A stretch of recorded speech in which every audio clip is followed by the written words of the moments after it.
My parents hated my husband because he was poor.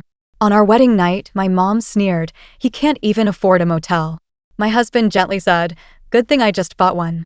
I turned and whispered, "And that's why I chose him over you." My name's Mara Whitaker, and if you know anything about growing up in Scranton, Pennsylvania, you know it's a place where people care way too much about appearances. If you didn't live in a big house on Vine Street or drive a shiny new Ford Explorer, you were basically invisible, or worse, pitted. My parents, Susan and Peter Whitaker, cared about those things more than they cared about breathing. Mom had this way of talking about people that sounded polite, but felt like getting cut with a butter knife. "Oh, poor Nancy. She does her best," she'd say about a neighbor who drove a 10-year-old Toyota. Dad would nod behind his Wall Street Journal without looking up. That was love, in my family, measured in mortgages and 401(k)s. I was supposed to marry someone like Miles Duval, the guy my mother kept throwing at me like a football. Ivy League degree, family business, golf membership, teeth so white they practically glowed in the dark. The kind of guy who called his mother, and thought helping in the kitchen meant uncorking wine. Instead, I met Leo. It was a Thursday. I'd had one of those soul-crushing days at work where your boss calls your 2 weeks of hard work uninspired in front of the entire team. I stopped at O'Grady's Tavern on the way home, needing something stronger than Netflix and leftover Chinese food. Leo slid into the bar stool next to me like he'd been doing it his whole life. "Is this seat taken, or are you saving it for someone more sparkly?" I remember laughing so hard I nearly spilled my drink. When I turned to look at him, my first thought wasn't, "Wow, what a catch." It was, "Oh, Mom would hate him." He wore a beaten-up denim jacket with a missing button, a t-shirt that said, "Joe's Garage," and scuffed boots. His hair looked like he'd run his fingers through it 1,000 times and given up. Still, he had the kindest eyes I'd ever seen. Warm brown, crinkling at the corners when he smiled. We talked for hours. About everything. About nothing. I found out he'd been working jobs since he was 16. Painting houses, fixing cars, laying down tile, whatever paid and kept his hands busy. No college degree. No retirement plan. No bullshit either. When the bar closed, he walked me to my car and said, "You don't seem like the type who lacks sparkle." I hadn't felt seen in a long time. Maybe ever. 6 months later, we were inseparable. Leo would pick me up after work in his beat-up red truck, a sunflower stuck in the dashboard. We'd grab cheesesteaks and sit by the river, talking about stupid stuff, dream vacations we couldn't afford, the ugly houses we'd buy just to fix up. It was simple. It was real. Naturally, I wanted to share him with my family. Big mistake. I still remember the Sunday dinner from hell. Mom answered the door wearing pearls and a face so tight it might crack. Dad stood stiffly behind her, like he was guarding the entrance to Buckingham Palace. Leo stuck out his hand. "Nice to meet you, Mrs. Whitaker." Mom looked at his hand like it was dirty. She shook it with 2 fingers, then wiped them on her skirt when she thought he wasn't looking. "So," she said, leading us into the dining room where the table was already set with Mom's good china. "What do you do, Leo?" "I work with my hands," Leo said, "easy as breathing." "I fix things." Mom smiled, a thin, sharp smile. "Is that, like, handyman work?" Leo nodded. "Yeah, pretty much." Dad cleared his throat and stared at his wine glass. "You don't have a real career path?" Leo shrugged. "Not the kind you're probably thinking of now." The room got colder. Dinner was worse. Mom made veiled jabs about ambition and responsibility. Dad asked if Leo had thought about going back to school to make something of himself. Leo answered politely every time. Calm. Respectful. Me? I wanted to crawl under the table. When dessert came, a dry lemon cake Mom only made when she was pissed off, Leo excused himself to use the bathroom. The second he was out of earshot, Mom leaned in. "Mara," she said, her voice low, "he's not your equal." I stared at her, shocked. "He's good to me. He makes me happy." "You can't build a life on feelings," Dad said sharply. "I don't care about the money," I said. "You will," Mom said with a tight little laugh. "Give it a few years when the bills pile up and he can't even pay for a decent car." Leo came back, and we smiled like nothing had happened. But something had cracked open inside me that night. The next few months were a war zone. Every phone call with my mom was an ambush. "I'm just worried about you, sweetie," she'd say. "Is he pushing you into marrying quickly because he can't provide?" Dad would add. One night after hanging up, I found myself sobbing in Leo's truck, feeling like the world was splitting in two. Part of me still craved their approval like oxygen. The other part of me knew they would never see Leo the way I did. Leo found me like that, my head against the window, crying. "Hey," he said softly, pulling me into his arms. "If you ever feel like I'm not enough, you just tell me." I pulled back and looked him in the eye. You're more than enough. We got engaged 6 months later. A simple silver band because diamonds are a scam, Leo said, grinning as he slipped it on my finger. I laughed, cried, and said yes all at once. When I told my parents, Mom stared at the ring like it was a bug. No diamond, she said, aghast. Dad didn't even look up from his newspaper. Guess we know who's paying for the wedding. We planned a small ceremony at St. Luke's Church, followed by a casual backyard reception at Leo's brother's house. Barbecue. Fairy lights. Folding chairs. Mom called 3 nights before the wedding. Are you sure about this, Mara? Yes, Mom. I'm sure. You're making a mistake.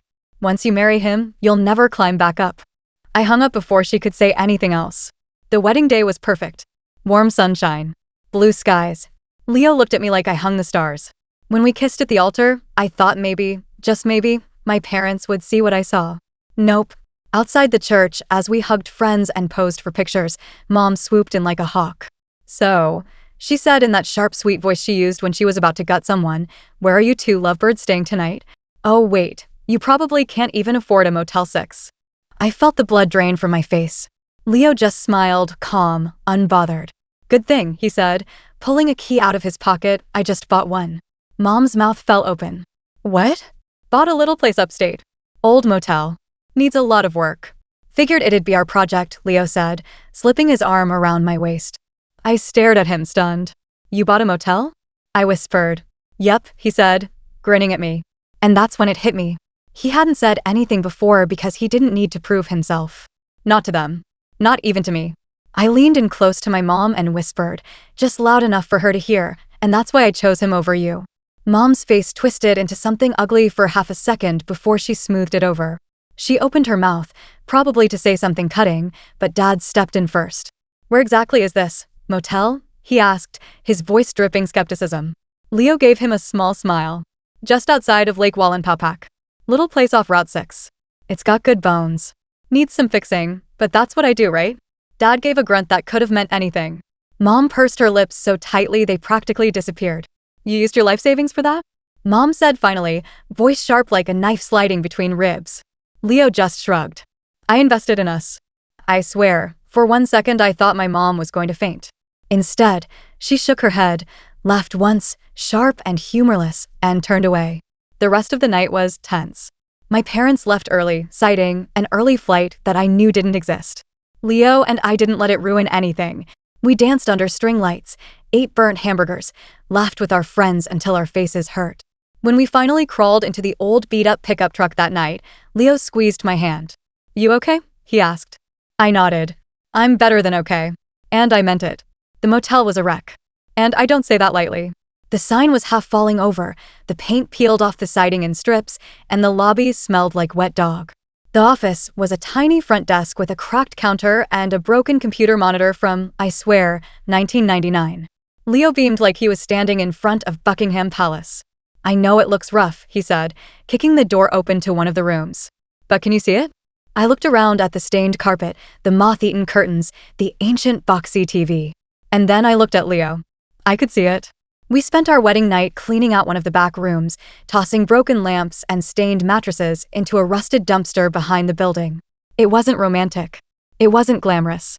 It was perfect. We worked on the motel for months. Every weekend, every night after work. Leo taught me how to sand floors and patch drywall. I learned how to swing a hammer without breaking my thumb. We painted the rooms in bright colors, hung curtains we found at yard sales, cleaned every tile until they sparkled. Slowly, the place came back to life. The neighbors started to notice. Then the travelers. A few bookings trickled in through word of mouth. A biker group stayed for a weekend and left us a 5-star review online. Families on road trips started calling for reservations. We named it the Bluebird Inn, after a little bluebird Leo found nesting in one of the broken gutters during our first week there. It wasn't much, but it was ours. My parents, though? They didn't let it go. The calls started again. You should sell, Mom said one Sunday morning over the phone. You could get a real house. Start a real life. You don't even have a steady income, Dad added another time. You're risking everything on a pipe dream. You'll thank us one day, Mom said sweetly. When you come to your senses. I'd stopped trying to explain. It was like screaming into a hurricane. Leo could tell it was getting to me. One night, after another miserable call with my parents, he found me sitting on the porch steps, staring out at the empty parking lot. "You're not them," he said softly. "I know," I said. "But sometimes, it still hurts." Leo sat down beside me, pulling me into his side. "You know what I think," he said. "They're scared." "Of what?" "Of you being happy without their permission." I leaned my head on his shoulder, feeling the tension bleed out of me. Then the letter came. Thick envelope. Heavy paper. My parents' return address in the corner. Inside, a legal notice. They were cutting me out of their will. No warning. No conversation. Just a cold, formal letter from their lawyer. I sat at the tiny desk in the motel office, the letter shaking in my hands. Leo walked in, wiping paint off his hands with a rag. "What's that?" he asked. I handed it to him. He read it quietly, then set it down. "You okay?" I swallowed the lump in my throat. "I guess I'm not getting the Whitaker Trust Fund." Leo chuckled dryly. "Their loss." I wanted to be brave. I wanted to shrug it off like it didn't matter. But it did. It was never about the money. It was about what it represented: family, belonging, acceptance. I blinked hard, willing the tears away. Leo crouched in front of me, taking my face in his hands. "Listen to me," he said. "You don't need their approval. You don't need their money. You've got this." He gestured around us. "You've got me." I nodded, feeling the truth of it settle into my bones. We kept building. The Bluebird Inn went from barely scraping by to filling up every summer weekend. We planted flowers, built a little playground, hosted barbecue nights for guests. Word spread. One night, almost a year after our wedding, Leo came running into the office waving a letter. "You're not gonna believe this," he said, grinning ear to ear. It was a travel magazine. They wanted to feature us in a piece about hidden gems in Pennsylvania.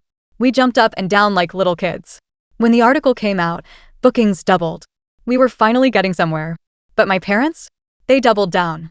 I heard from a mutual friend that Mom was telling people I'd run off with a mechanic and ruin my life. Dad refused to even say Leo's name. One night, when I called to tell them about the article, Mom cut me off. "You're still playing house in that dump?" she said, her voice dripping disdain. "It's not a dump, Mom. It's a hobby.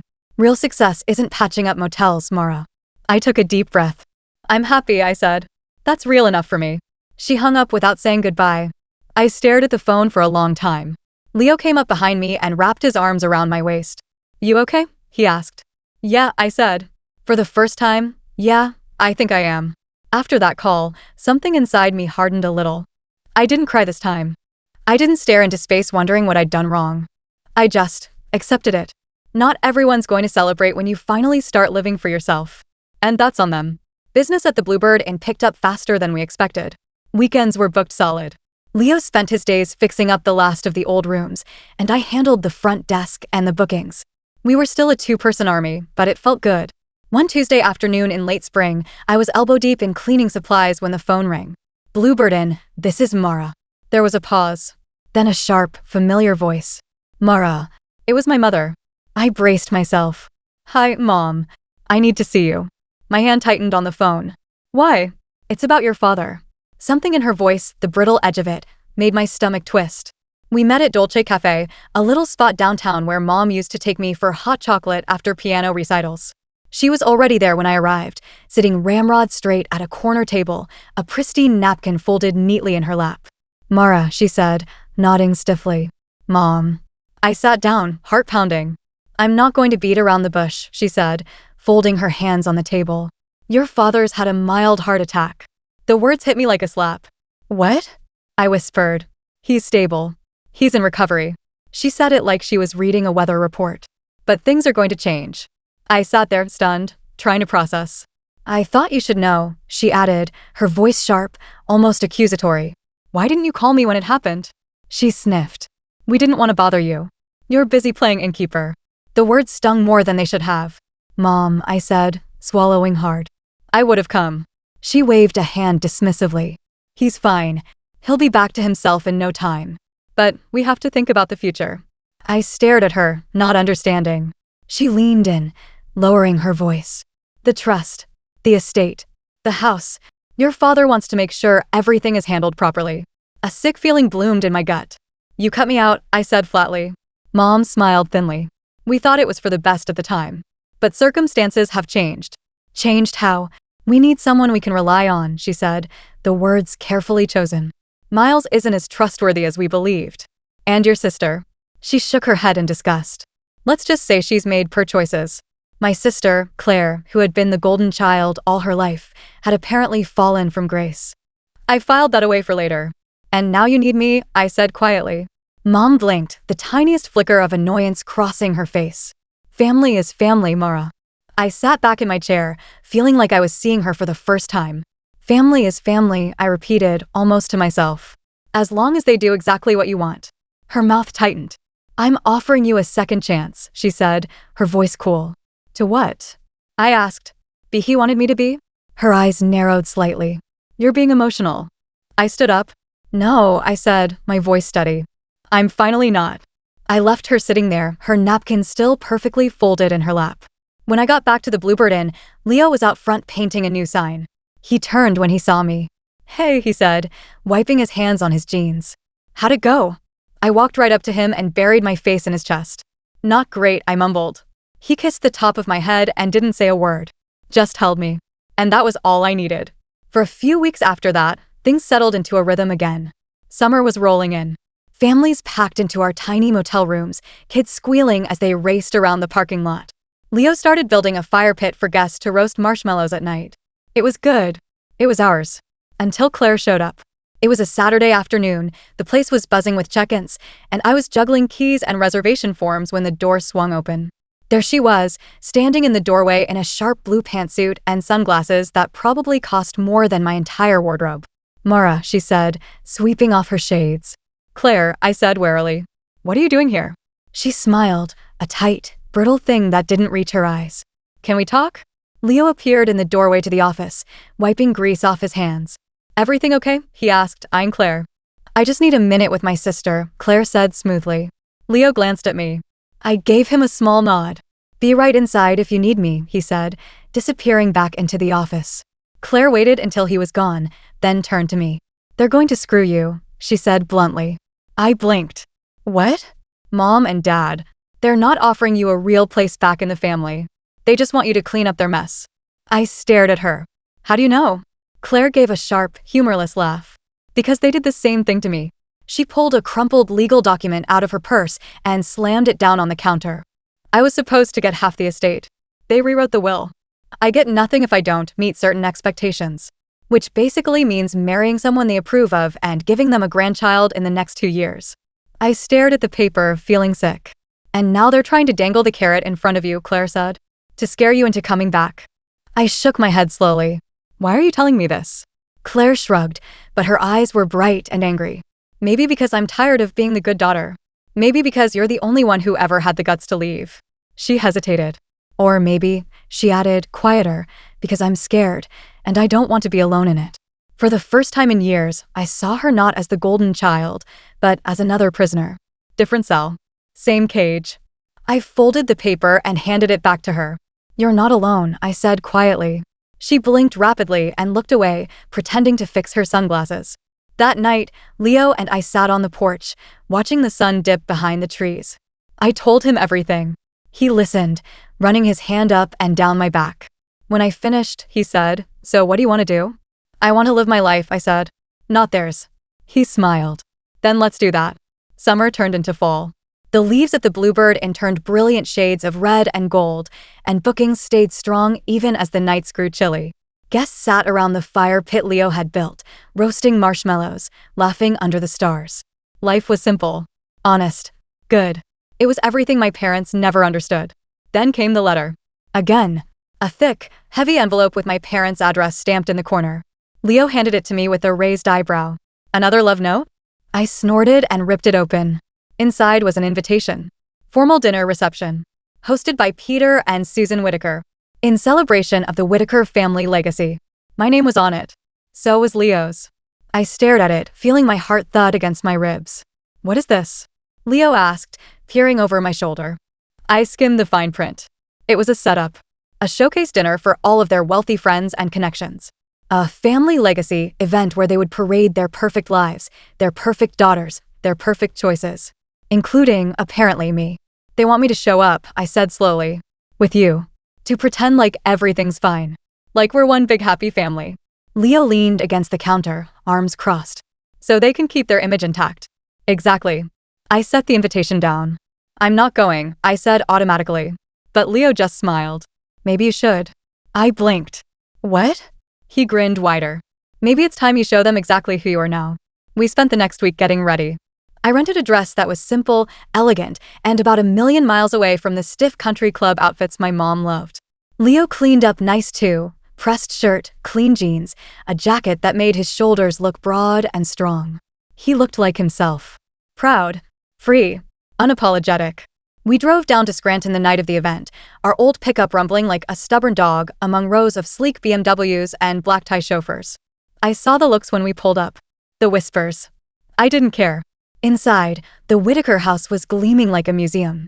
Marble floors, glittering chandeliers, waiters in white gloves circulating with champagne. And there, near the fireplace, were my parents. Mom in a shimmering silver gown. Dad in a crisp black tuxedo. They both turned when we walked in. For one brief second, their faces lit up with relief.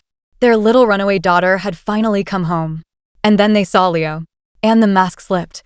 Mom recovered first, gliding toward us with a brittle smile. "Mara, darling," she said, air kissing my cheek. "You look lovely." "Thanks," I said, stepping back slightly. "And Leo," she said, forcing herself to look at him. "How charming." Leo smiled, full of warmth that was somehow more cutting than any insult. "You have a beautiful home, Mrs. Whitaker," he said politely. "Very polished." She flushed slightly. Dad joined us, holding a glass of scotch. "So glad you could make it," he said, his eyes cold. "Let's keep things appropriate, shall we?" I raised an eyebrow. "You mean, let's pretend?"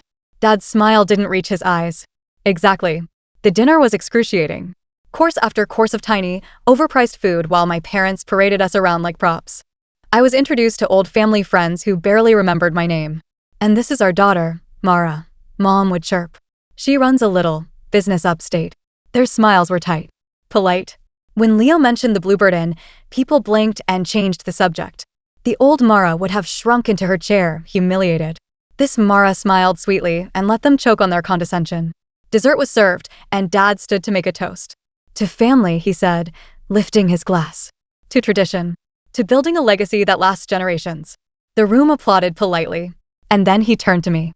"And to Mara," he said, his voice tightening slightly, "for finding her way back home." Everyone looked at me, waiting, expecting me to nod, to smile, to play the part. I stood slowly. I could feel Leo's steady gaze on me, grounding me. I lifted my glass. "To family," I said, my voice clear and strong. "To the ones who love you when you're successful, and the ones who love you when you're broken." A ripple of unease moved through the room. I smiled wider. "To building a legacy not from money or property, but from kindness, integrity, courage." Out of the corner of my eye, I saw Mom's hand tighten on her napkin. Dad's jaw clenched. "And most of all," I said, locking eyes with my parents, "to the freedom to walk away from anyone who demands you be someone you're not." I set my glass down. Leo stood too, taking my hand. The entire room stared, frozen. And then, slowly, Claire stood up across the room. She lifted her glass high. "To Mara," she said, voice ringing clear. One by one, a few other guests, old family friends who'd always had more kindness than money, stood too, raising their glasses. Mom looked like she wanted to scream. Dad's face was stone. Leo squeezed my hand. We didn't need them anymore. And they knew it. We left before dessert was even cleared. Leo opened the truck door for me like I was royalty. As we pulled away, I looked back once at the glittering house, at the fake smiles and cold hearts trapped inside. I felt nothing. No anger. No sadness. Just freedom. Back at the Bluebird Inn, we pulled into the gravel driveway. The porch light was on. The fire pit still smoldering from the guests roasting marshmallows earlier. The air smelled like pine trees and fresh earth. Home. Real home. Leo turned off the engine and looked over at me. "Proud of you," he said simply. I leaned over and kissed him, tasting the future on his lips. "I'm proud of us," I said. We got out of the truck and stood under the stars, the quiet humming around us like a lullaby. No marble floors. No chandeliers. Just a motel built with love, a life built from scratch, and a love strong enough to burn down every fake expectation ever built around me. And honestly, I wouldn't trade it for the world.